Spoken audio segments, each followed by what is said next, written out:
Hello and welcome to Landscape Photography World. I'm Grant Swinburne and I'll be your host on this show discussing the wonderful world of landscape photography. This time I'll be talking to Simon Clayton, or sg.lc on Instagram, about his landscape photography journey.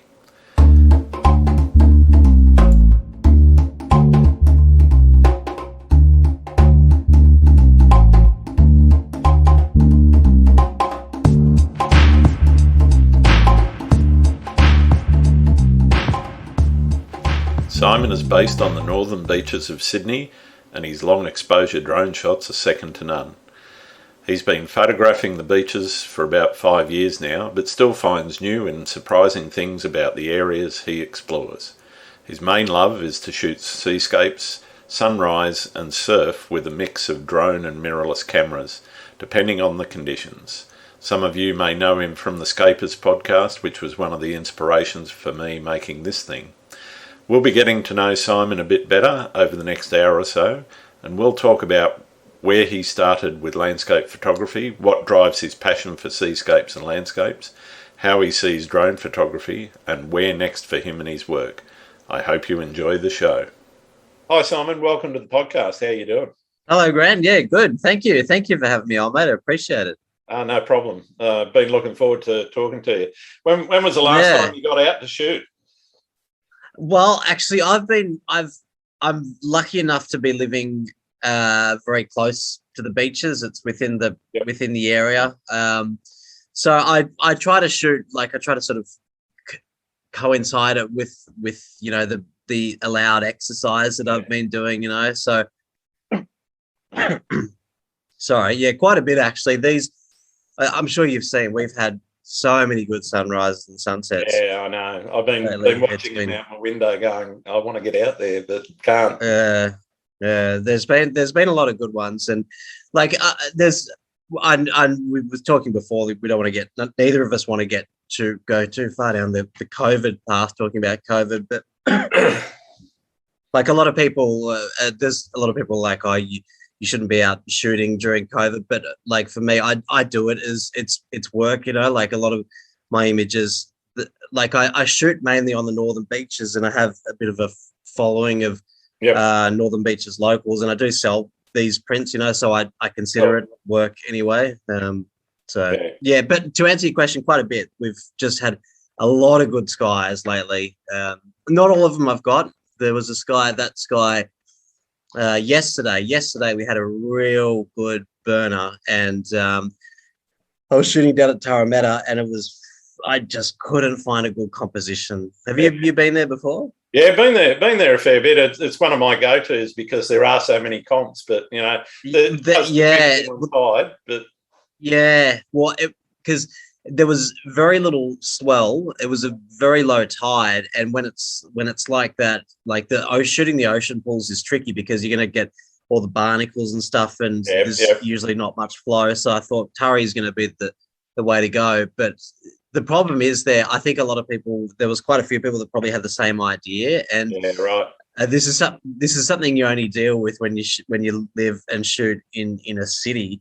Like if you're not the first one down there and people have lined up a comp, you're stuck with whatever's left. You know what I mean? Yeah, that's it's a bit, right. I guess it's a bit surfing, like it's a bit like surfing. You can't jump into someone else's comp, and if they set themselves way back up the beach, like you're like, it's tricky, but you got to all you got is what's left. You know what I mean? It was a cracking sky, and I didn't really get to think that good. It was okay, but nothing amazing. Yeah, fair enough. Enough.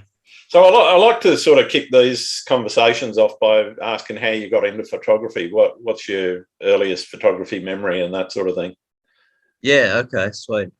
Well, I started shooting probably about 5 years ago now. I never really had much to do with photography before that. Like I'd take a couple of photos every now and then on my phone, but I was never really interested in taking a good photo. I got into it because of I'm a bit of a computer nerdy sort of a guy, and I got into it because I like the tech part, the tech side of photography, and looking at a big chunky camera. I remember looking at it back in the day, going like, what the hell is that thing? There's so many buttons on that thing, and I wanted to like understand what they were and how they how they work, you know. And when I eventually got one, I spent a lot of time learning the technical aspects, and from there I sort of got drawn into the more artistic side of it. You know what I mean? Like Yep. I look at what other people are doing and what they're shooting, and I sort of try to think how are they doing that? Like what settings are they doing? How are they creating that effect and that sort of thing? And then I got into the artistic side. And now I just love it. Like I have, well, I don't know if it's a style, but I have a preference of the sort of things Yep. that I love to shoot. You know what I mean? And yeah, how would you describe that? What is your style or preference? Well, I like shooting. I like shooting sunrises, sunsets. I love the colors that you get on like a real good deep burner. And what I like about shooting sunrises and sunsets, I mean, unless there's no cloud, they're never the same. You know what I mean? And they're always different. But and living on the northern beaches, there's a lot of there's a lot of beaches here. There's a lot of good places to shoot, and given the conditions we get, like good sunrises, good sunsets, we get big swells, we get storms occasionally. There's just so much to shoot around here. So that's what I like to do. Those sunrise, sunsets, cool. and big swells. Yeah. But when you're out, what are you looking for when you're trying to construct that composition? You know, like you said, you were struggling there at Turry. What are you looking for?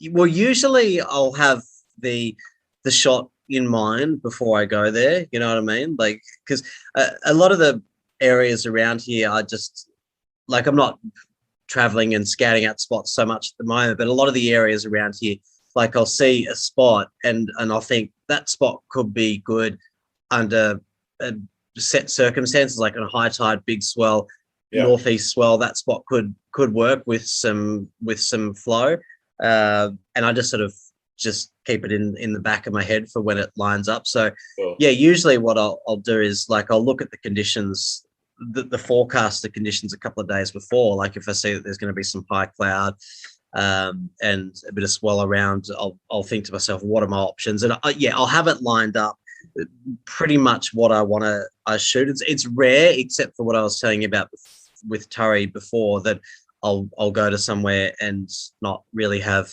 a game plan or a composition in mind. You know what I mean? Sure, that's around here. If I'm traveling somewhere, then obviously you don't know the spot. So you look. So I mean, a lot of photographers sort of they start with, you know, they'll go to let's say you go to Camel Rock or something, you know, one of the iconic locations. Yeah. Got a definite subject there, which is that jagged, you know, set of rocks out there in the bay.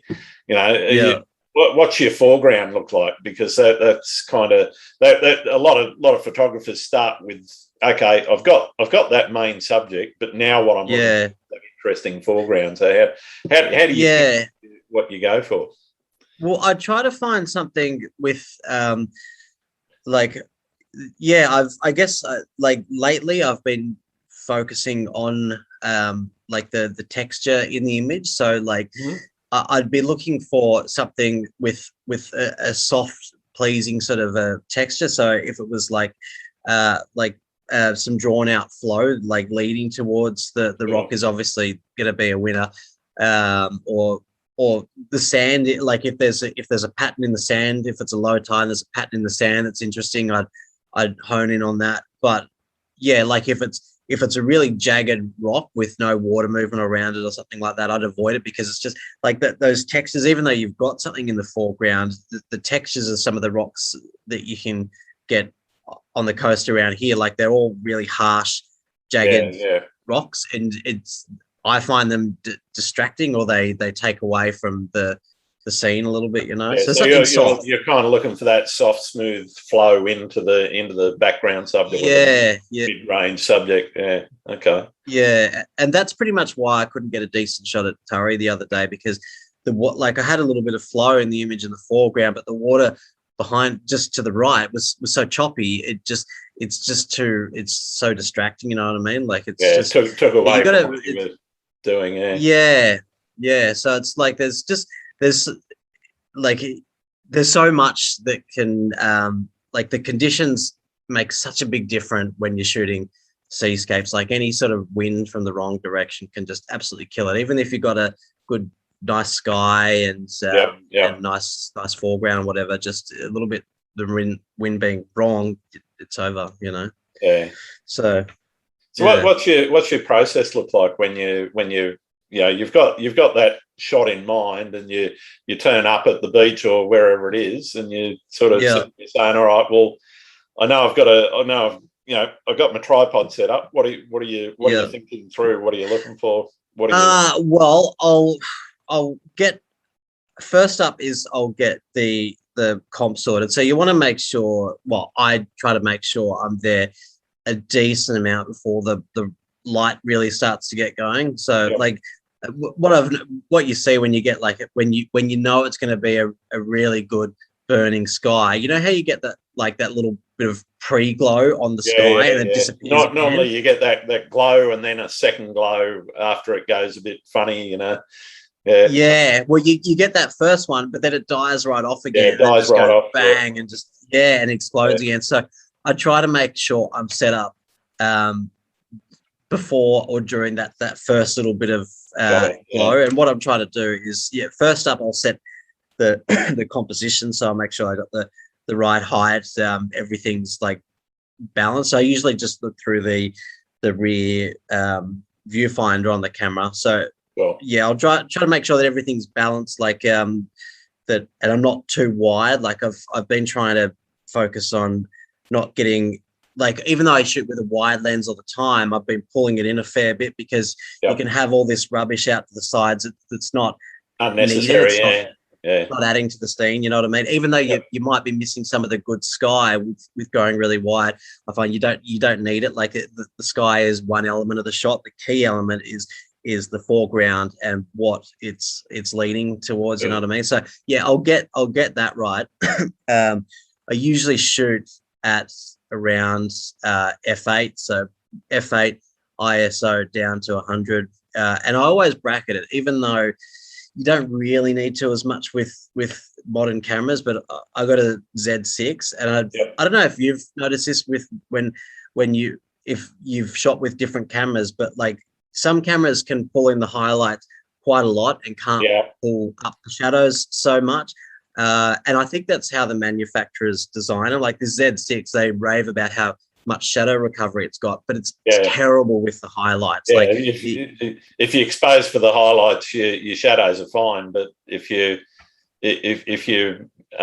miss your highlights and you sort of around that top end of the mid range, it just blows like mad. I know what you mean.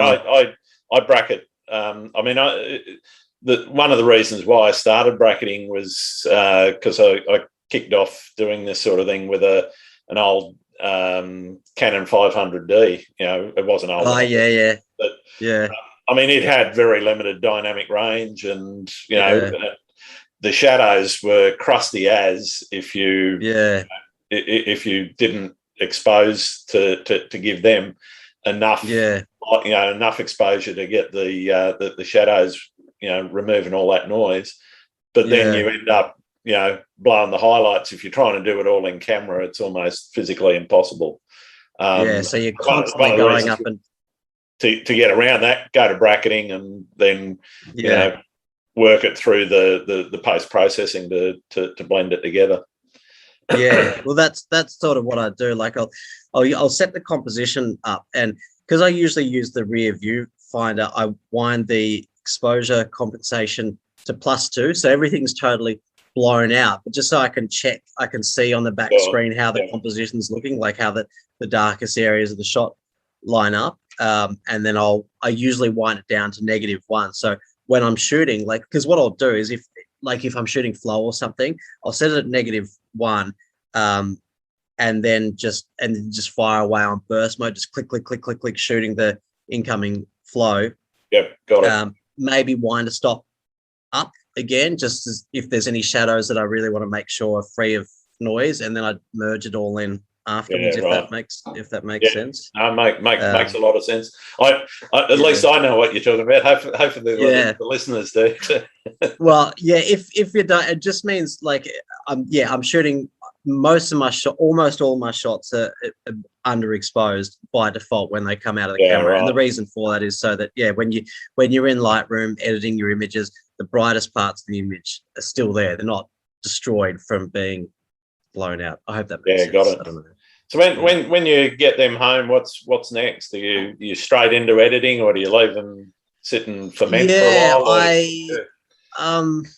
I pretty much put them straight onto the computer. Like I'll so how my sort of, I guess, workflow is set up. I have one solid state drive, and I'll put everything onto that solid state drive from that day. Once that solid state drive is full, I'll back it up onto just an external hard drive. I've just got like a drawer full of external hard drives. So I just keep using the one solid. It's an external solid state drive, but I just keep using that one, you know. So I put them all on there. Then I'll go into Lightroom, and what I do is, because straight out of the camera, they're usually a little bit underexposed. So just looking at the images, you can't tell straight away what's good or what's bad. Yeah, sure. So I put a preset on all of them that lifts up the exposure and the shadows and everything, just so I can see what I'm looking at. Then I'll go through all the images and flag the ones that I like the look of, you know. Yep. And then I'll use the filter in Lightroom to show only flagged images, and I go back through those flagged images and start working on the ones that I like the look of. Is basically how it works. Cool. But are you asking how I go about editing them, or just? Oh, you can sure if you want to give. Okay. So I've changed. That's one of the things I've changed around heaps lately as well. I think everyone evolves how they learn new tricks, and Adobe drops or whatever editing tool you use, and they drop a new release, and there's a new little function or a tweak on a function that you haven't used before, and you go, oh, okay, I might give that a go and see what it does. Well, they have done that a fair bit lately too, actually. Yeah. Have you seen the function they brought out where you can? I think it's in Lightroom too. The super resolution. Function. Super resolution. Yeah. And that works pretty well, because I use it on some of my drone shots, and it doesn't really double the resolution, but you could, or quadruple, whatever they say it is. But it would let you print something bigger than what you could have before. But I've used a couple of things for enlarging. I haven't used it yet for printing. I've checked out what the super resolution does. Quite like it. But I've used. I tried that. I forget the name of it. Whatever it is, AI. Topaz Labs. Topaz. That Topaz one. Because what I was trying to do was get up to about a 2 meter wide shot for a big print that I was doing. Right. Off your camera? Was that off your? Yeah. It wasn't a drone shot? No. It was camera. You're right. Okay. So the printing guys that I use, they actually have an indicator when you upload whether or not the quality of the image at the size you've selected is poor, medium, good, excellent. So they've got these. They've basically, it's based on the resolution of the shot that you're uploading. So if you upload a 680 by 400 pixel image, and try and blow that up to 2 meters, it just says it's not going to work. You can use that as a beer coaster. That's it. Yeah, that's it. It's good. I mean, it's good because it gives you an indication as to what you want. If you want an excellent quality image, then you know, even with the, I mean, I'm shooting the 6D, and that's what about a 26 megapixel? I think it is, give or take. Yeah, I think it's something like that. Similar to mine. I've got a Z6, Yeah. something like that. So I can get it up there, but when I uploaded I tried just uploading the native resolution, which is, I think, where is it? It's about 6,000 by 2 and a bit thousand pixels. Yeah, that sounds about right. So I uploaded that, and it came back and said it was good, and I thought, okay, well, what does it take to get it to excellent? You know, so I got the Topaz tool out, and I blew this thing up. The reason I did it, the shot was a waterfall, so it had a lot of detail in it. You know, a lot of background detail with ferns and all these little grains of sand that looked interesting and everything. You know, so I wanted it to be as good as I could make it. And I thought the Topaz thing worked quite well. I tried that and looked at it against just the image resize, the native image resize in Adobe. To be honest, a little bit of difference. There's a little bit more crispness, I think, in the Topaz one. Topaz. But not that much. Anyway, short story long, and ended up with a nice print. But you were talking about the drone shots, and obviously with a drone you got a smaller sensor usually. If you go on those massive pro drones and whatever. Well, even those ones, unless you get one of the drones that has an actual camera mounted to it, like a mirrorless or DSLR camera, they cap out at about 20 megapixels. So I was thinking about trying that Topaz Labs, because like I said, the Adobe one helps a little bit, but you can't go crazy big. I did a print for this guy a little while ago of Monoval Pool, and he wanted it absurdly big, and I was like the software that I use to print is similar to what you're talking about. It'll tell you that the quality is not going to be good, but you can you can print it anyway. You know what I mean? It was saying poor because it won't stop you printing, but but it said poor. It was like in red writing, not going to be good. And I said to the guy, it's like you're going to want to be looking at this from a long way away. You know what I mean? Like, don't have this in a hallway where people can just like eyeball it up close, because it look terrible. But it helped a little bit when I put the sharpener thing on it, but. Yeah, you can't go that big. That's the thing. I mean, it depends a lot on what size. I mean, if you're going like a 60 centimeter by 40 centimeter or something like that, it's usually that's fine. It's not that big an issue. But it's when you want to get upwards of 1.5 meters, 2 meters. That's where you start running into quality issues. Unless unless of course you got a phase one and you're shooting at wouldn't that be nice? 500 megapixels or whatever the hell that does now. Wouldn't it?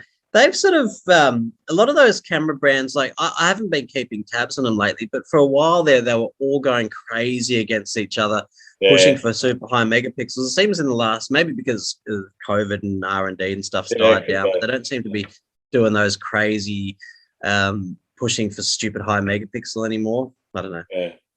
Don't know why.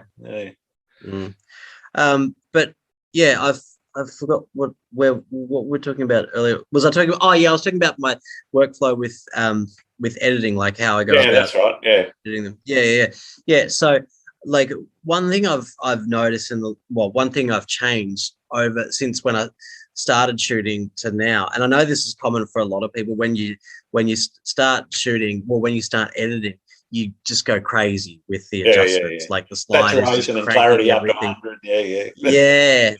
You crank everything way out of control, and the more the more time you spend editing, the less you do that. Like I found like less is more. You know what I mean? And I was always told, pull the highlights right down, pull the shadows right up.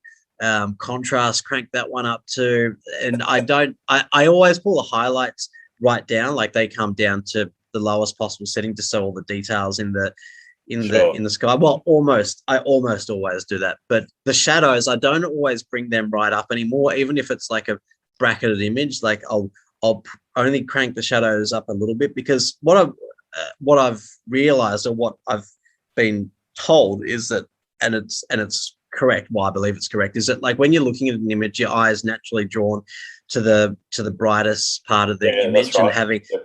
and having shadows in the image, like, it adds sort of mystery to the image, but your eyes don't tend to look at that. Your eyes will navigate through the bright areas of the image towards your subject.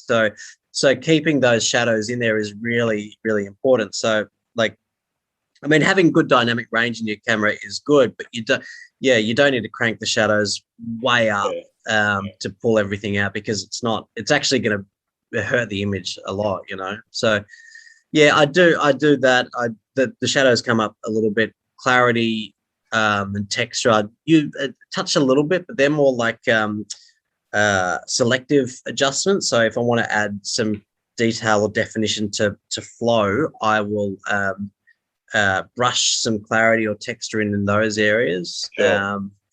And then maybe like a graduated filter on the sky to darken it. But then, like, the adjustments are very small. Like, it's a big graduating filter, but I'm pulling the exposure down within the filter. The opacity, like, bring it down.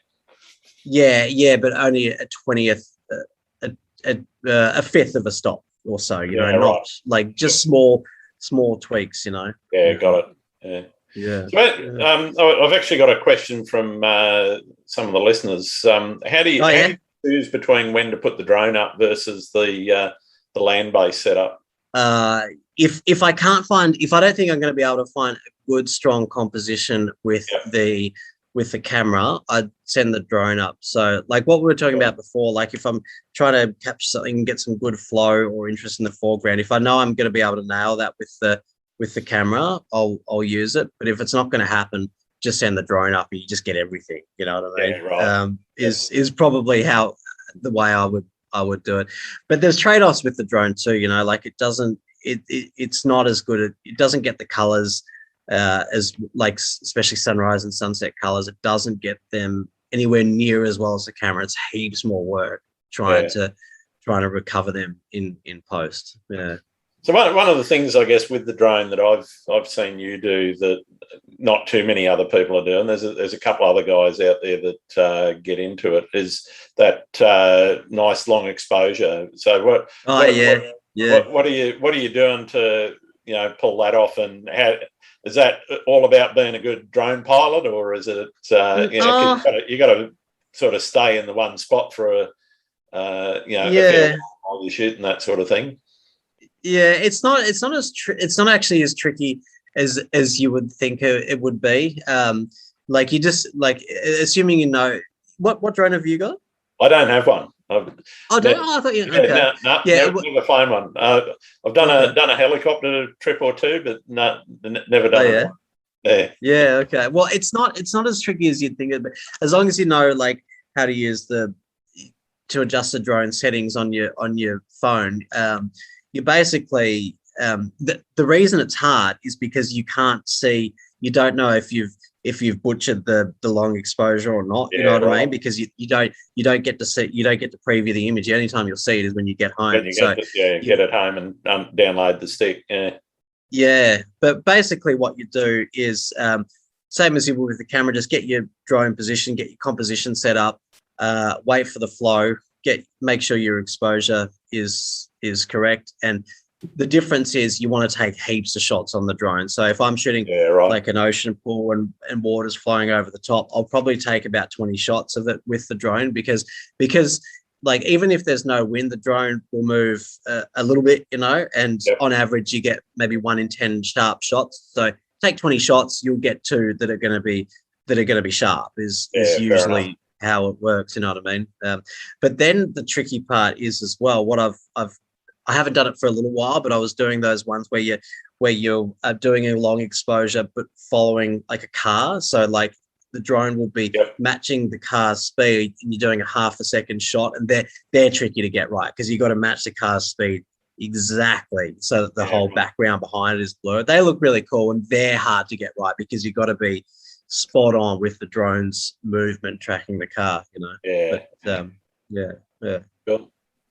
So But yeah, the normal long exposure shot's not too hard. What's the bit of kit that you can't live without? Other than the camera body, that's obvious. Yeah.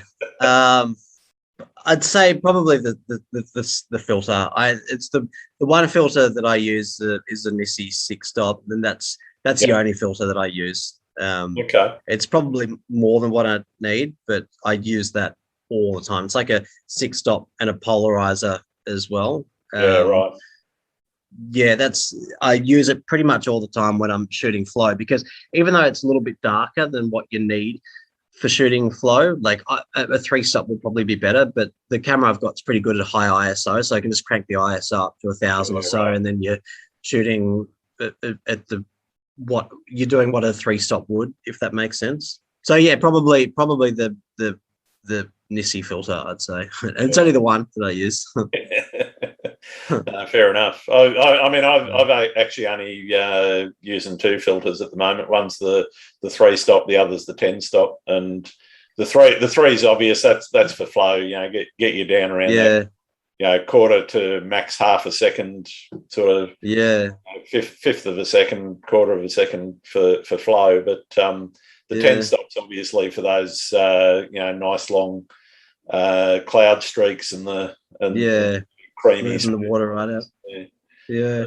Well, I think Nissi probably won't like me saying it too much, but that really is all you need. You know, like if you're big on your post processing, you don't need the graduator filters, because you can do that all in post. If you do want to do it all in camera, then grads and whatever. They've definitely got their place. But for me, the way I shoot and the way that I process, it kind of unnecessary to get into lots of different kit. I also don't like carrying a lot of kit around. I bought myself. I was in Canada December 19, just before COVID. And, I bought myself a little sling backpack. That goes over one shoulder, sort of thing. It's got enough room for. It depends on how you set it up and how you pack it, but got enough room for. I've got my camera body. I've got the Nissi filter bag with the different size circular filters in it. I've got my 200 zoom. I've got my 24 to 70 zoom, and I've got my 16 to 35, and that's it. And other than and spare cards, don't carry anything else. Other than the tripod, and you can strap the tripod to the back of it. So I've sort of stripped everything down. I used to have one of those big low pro, full on backpacks, but the thing that I found annoying with that, aside from the weight, because you carried all of your gear around with you, the thing that I really annoyed me about it was when you're out shooting flow, there's nowhere to put it, because you've got to go and put it somewhere where it's not going to get washed away by a wave. So well, that's it. So but not too far away that someone will nick it. Well, that's it. You're always, particularly around Sydney, you're always looking over your shoulder in case someone pinches it. So someone stole my thongs yesterday, the other day at Turry. Oh wow! Yeah, I couldn't believe it. There's only photographers down there. There was only photographers down there, and I looked everywhere. I was like, someone has taken them, because I put them up at the top of the beach near the stairs. It's like, no, someone's definitely nicked them. Oh, that's weird. Anyway, that's very weird. But whereabouts in Canada were you? So we flew into Calgary, via Vancouver, but we flew into Calgary, did a couple of nights there. This was middle of winter, so it was December, so it was a bit chilly. Calgary's freezing, isn't it? Then my daughter, she was working in a hotel up in Banff, so we went up and stayed there, went and did Lake Louise, Lake Abraham, did a heli tour there up to a beautiful. Up to a frozen lake, which is about the same altitude as the top of Kosciuszko, and it was it was in a valley. Really? Yeah. So you got Banff is. Banff is fantastic. Yeah. So you got these 3,000 meter peaks all around you, and once the helicopter had sort of died down and you got out and you're standing in waist deep powder. Yeah. And wade over, get some snowshoes on because the heli tour guys that organised all of this. Then you go for a hike and you're seeing these bobcat footprints in the snow. And right. all this, and deer prints and all that sort of thing. It was phenomenal. Such a beautiful place. Totally silent up there. Absolutely no sound. Nothing but the little whisper of the wind through the trees. It was absolutely magic. But, I used to go up there all the time. I used to go every winter. Me and my mates would go for about a month or so. And then in the last trip I went up there, I just started to get into photography. And there's one pack of wolves that have the area around Banff to themselves, and it's a huge area that these wolves get. It's not a big pack, but they have a massive area to themselves that they've claimed. I don't really know much about wolves, but that was what I was told when we were up there. And we were driving through to I think it was Johnson Canyon. I don't know if you went there. We did a trip up the canyon. Yeah, we were driving up there and just cruising along this back road, and that wolf pack just walked out onto the road in front of us. It was like, oh my God, yeah. And my camera gear was packed away in the back. I was like, stop the car. I ran out to and I was pretty amateur at the time, so all my settings and stuff were disastrous. But I just got like this blurry back end of this wolf group running off into the bush. I was like, oh no, because it would have been an epic shot if it had all lined up. This whole family of wolves in the middle of the road with a mountain behind it would look so good. But I totally balls. No, we didn't see any wolves. Saw a couple of elk. Saw a few deer, but not many. Okay. But I mean, Johnston Canyon. That was an amazing sort of hike up into there as well, because you find right at the end of it, you're faced with this, particularly in winter. There's just wall of ice, and there were these ice pops. I actually did quite a nice pano shot there where you've got the main waterfall out to the left, and then these sheets of ice, and there were these ice climbers climbing up the ice on the waterfall, and just gives a real style, because they look like little ants in this pano, and that would have been amazing. Oh, it was pretty cool. It was I mean, just seeing a frozen waterfall was pretty amazing, because you don't get that sort of thing here, No, you don't. Yeah, it is beautiful over there. It's one of the first places I want to go when we could get. I'm tossing up. I think my wife's from the UK, so we'll probably head over there and see the family and do a bit of a family visit once all this is done. But I've got a lot of places on my list, so it's hard to pick which one. It's hard to pick, isn't it? So what about talking about wolves and things? What's the scariest experience you've had when you're out shooting? Actually, it would be, have you shot at that crack just past the Narrabeen pool? The Narrabeen crack. The Narrabeen crack. I posted an old shot of that a few days ago, actually, probably about a week or so ago, I think. Oh yeah, okay. Yeah. Well, that is one of my favourite spots to shoot at. I'd say, like that. If you get the composition right there, having the flow coming in from all sides on that channel looks amazing. But I had a pretty sketchy situation there early this year.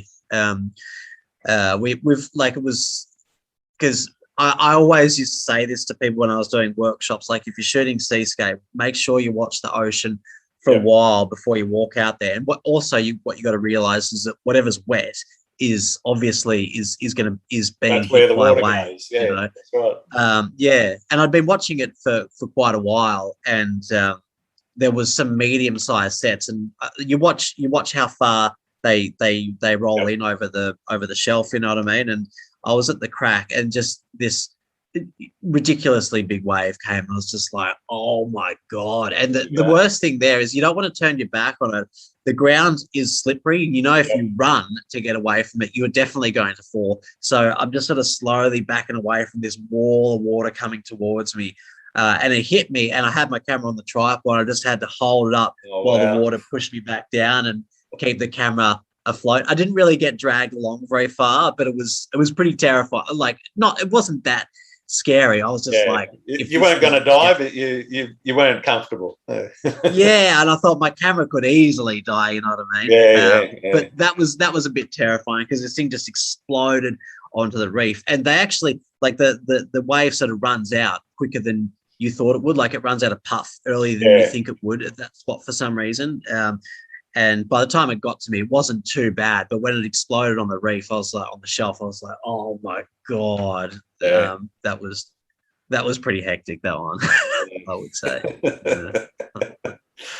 It's always safety first when you're out there, shooting on a rock shelf. I think I mentioned it in the first episode. It's one of the things I went and bought myself a good set of rock shoes that have got cleats in the sole. I've got to get some of them. Yeah, whenever I go out there, I always put them on, regardless of what the conditions are. Low tide, no swell, doesn't matter. I don't want to go swimming with the camera, and I don't want to have to. I don't want to have to be picked up by the Westpac helicopter ever either. Oh, I know, you don't want to be that guy. Hey, do you know Matt Finn? I remember that story. I think on the Scapers podcast he mentioned. Yeah, Bombo. Bombo, yeah. He went right in. But he is a bit nuts, I think. He's crazy. He's crazy. Yeah, he doesn't care. He said even for him that was terrifying when he got out. But like when he was telling about us, he was laughing. It's just like whatever. Now, I've seen his canyoning adventures and whatever on Instagram and so forth.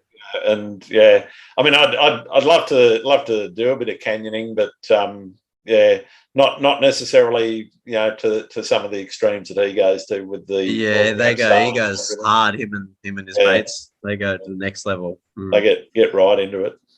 Yeah. Is that a film camera you got there on the shelf behind you? Sorry. Yeah, that's an old Minolta XG1. That was my first SLR. Nice. I got one of those for Elle for her birthday. Same cool. camera.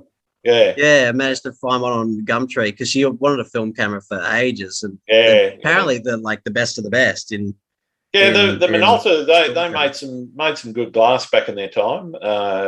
I think they just make photocopiers now, but I think so. Yeah, X-ray machines and stuff. Yeah, that sort of gear. But I've got that, and there's a zoom lens that's over there as well. Okay.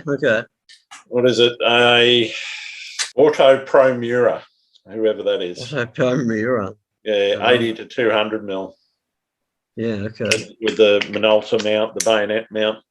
I mean, it used to take some reasonable shots back in the day, but I haven't bought a roll of film for ages. I can't remember the last time I shot it. Actually, I probably should go and grab some batteries and give it a go, because I think it was one of the early semi-autos. I mean, all the focus and everything is manual.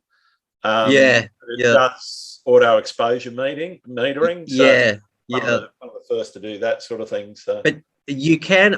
I took mine to a camera repair guy near ours before I handed it over to Elle, just to get him to show me over it. And you can apparently you can shoot them without the battery, because it lets you adjust the I think it lets you adjust the shutter speed. You can shoot without the battery, but you won't know how you're exposing it. You know what I mean? I don't think the batteries are the problem. It's just finding film. Yeah, that's the hard part. Yeah. Well, that's it. Yeah. I've seen it online, but geez, it's expensive. Yeah. My day. Yeah. Yeah, it's not cheap. I think we paid $60 or something for 3 rolls. Like, $20 a roll. Yeah. Well, I remember when I was buying it, it was about $3.50 a roll, but that was a long. Yeah, right. That was in the 80s. Right. Yeah, but back in the day when you were shooting, when like all the like Ansel Adams and all those sort of guys, like you really want to make sure you're nailing your shot when it's costing. Well, that's it. Maybe. Yeah, it made you really conservative about what you did shoot, and it made you really think about what your settings were. And I think that for me probably taught me a lot about how when I moved into digital and finally got a digital SLR, it taught me a lot about what I needed to know in terms of setup and picking a comp and picking a shot, as opposed to bang bang bang, shit, spray and pray. Because you almost well, that's what I do sometimes when I'm shooting fly. I just put it on high speed shutter and just hold it down. It's just going bang bang bang bang bang. And I'm sometimes like, this is just too easy. Like I feel guilty. Like I'm just you can make as many mistakes as you want. It doesn't really matter. No, that's it. Yeah, but I mean, the guys I used to admire. I don't know if you were or it was around when you were younger. The Tracks magazine, the old surf photography. Those guys getting out there with, I mean, the pros that have a motor drive and whatever, but going out there and doing all of that on film, that you really had to know what you were doing there, Those guys I really admired because, I mean, you probably they probably have a low strike rate because of either focus pulling or something not quite going right, but But the rewards for them would be pretty good. Like you nail a good shot, and back then when everyone was buying print, I reckon you would have got paid pretty well for a good shot. Yeah, comparative. And it's one of the things that I think sort of social media and whatever, its impact on the price of photography, because I mean there are people that make really good coin out of it, but it's hard to do, and there's not many people that are making a mint, and it's usually I mean it's all like the guys that have always made the money have been the high level fashion and portrait guys, but I think that make a lot of money out of landscape's hard. It's very hard. I think it's all in the marketing, the guys that can do well out of it. It's all like that guy, Peter, I think it's Peter Lick. Peter Lick is his name. Yeah, like he's all about marketing. And one of the things he does, he'd announce an image, or he'd show off an image, and he'd say, all right, this is the price now. I'm only doing 6 of them. And after this one sells, the next one is going to be this price. And the price is going up and up and up, but the base price is, I don't know, 300 grand or something. I don't know how he is. I mean, his photos are amazing. But I mean, that's the thing. You got to start off with a good base. I mean, it's not like, I mean, I don't want to disparage, abstract art and everything, because I actually really appreciate it and I like it. But you do see some stuff. You look at it and you go, really? Somebody paid $400,000 or $500,000 for that? Seriously? Yeah. I don't understand that. You know what? Another thing I don't understand. I haven't really looked into it, but you know how people are selling digital art as NFTs? Do you know much about that? Yeah. Do you know much about that? I've got a couple on sale at the moment, and I personally haven't sold anything. It's an interesting community from what I can see. I think certainly for maybe my kids and in particular their kids that are, I heard them describe, you've heard the term digital natives, which is sort of my kids. Is that what they call them now? Right. Yeah, because they were born in the digital age. They've never known anything other than computers and in your hand and phones and all that. But they're now talking about the meta natives, which are dealing in these meta. So you have things like Fortnite and World of Warcraft and whatever, and people are spending money buying digital things in that world, Minecraft and all those sorts of things, or they're building it and then selling it, and so these guys have that kind of mindset that has a value, and therefore if someone else is going to put a value on it and is willing to pay for it, well, good on them, But selling an image as an NFT, like it's when you're saying it's an NFT, does it just mean it's like it's just a digital that digital file and you own it? So what it is, it's the digital file, and what you're doing is you've heard of the blockchain. what you're doing is you're using a blockchain method to create a time, date, and ownership stamp for that digital file that can't be removed because it's embedded into it. So these platforms like OpenSea, Foundation, and all those sorts of things, what they're doing is they're providing the platform, and you pay for it. So when you sell or upfront. No, but before you sell or anything, to actually mint something, they take a clip. So you have to use a cryptocurrency. Ethereum is probably the biggest one in the NFT space at the moment, but there's a whole raft of variations to that. So what you do is you have to set up a wallet. You have to buy the currency, the cryptocurrency first off, and you can do it. I mean, if your credit card lets you, you can swipe a credit card and do that. You can get the cryptocurrency, no problem. Then to create the NFT, you upload the file, and part of the minting process, you pay them a fee to mint it, and that goes through their algorithm that basically uses a neural network of computers to put a time, date, and ownership stamp on that into that file and embed it into that file. So what you're selling is effectively the digital rights master for that file. Now you can do that in different ways. You can do that as a single file, and it's a one of one, or you can do that as a series, and it could be the same file, and you could sell 10 of them, right? But it's a limited, kind of like that Peter Lick thing where I've got 10 of them. Yeah, I'll sell this this goes one up and up and up. Yeah, I'll sell this one at half an ether, the next one at 1, the next one at 1.5, and so forth. Yeah. Do they ever auction them, or is it just the seller nominates? Auction's a big part of the market. There's collectors. I was talking to somebody today on Twitter, and I think on Foundation, this guy had just set a record. And literally, what he'd done, he's a Mexican photographer.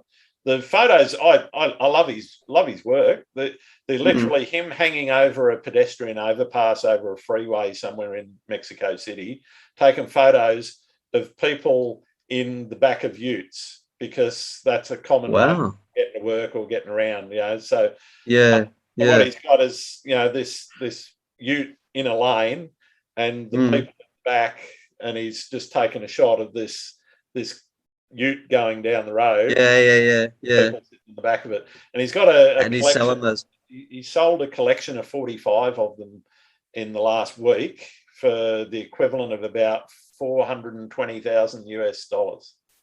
Wow. Yeah. So I don't know how long it took him to collect all the images and whatever, but it's not bad going for the work if you can get somebody to do the buying, and that's the thing. Yeah. Like anything in the art world, it's who you know and how you get known, and it's about marketing, and it's about getting your stuff out there. So you got to start with good content, good product in the first place. Yeah. Well, there's a guy in you know Tom Nosk. Yeah, I know Tom. Yeah, apparently I just heard that he sold one of his images of Haynes Beach as an NFT, and it went for big coin, like very big coin. But that's why I don't really know much about it. So they're not. So it's still the same as buying art. It doesn't have any additional value attached to it. It's still buying art. You're just transferring the ownership of it digitally. Correct. To someone else, right? Yeah. Some people also chuck in a print, to sweeten the pot. Yeah. Okay. It depends on the person selling the art at the time, and whether or not. Yeah. I mean, I forget exactly what the record was, but it was some ridiculous number. Vast Depth on Instagram. Mildura. He sold a few on NFTs as well. So. There's people doing it. I know there's a few other guys floating around that are, the community that are into it. I'm giving it a go. I've chucked 3 images up. I haven't had any bites yet, but I'm I'm not really pushing them hard either. It's interesting because I've been on Twitter now for probably about 10 years. Oh yeah. This really only shot to prominence in the last 18 months, if that. It was really embryonic about 18 months ago. There was almost you didn't hear anything about it. It was a really underground thing, and it was mostly digital artists, guys doing animations and those sorts of things.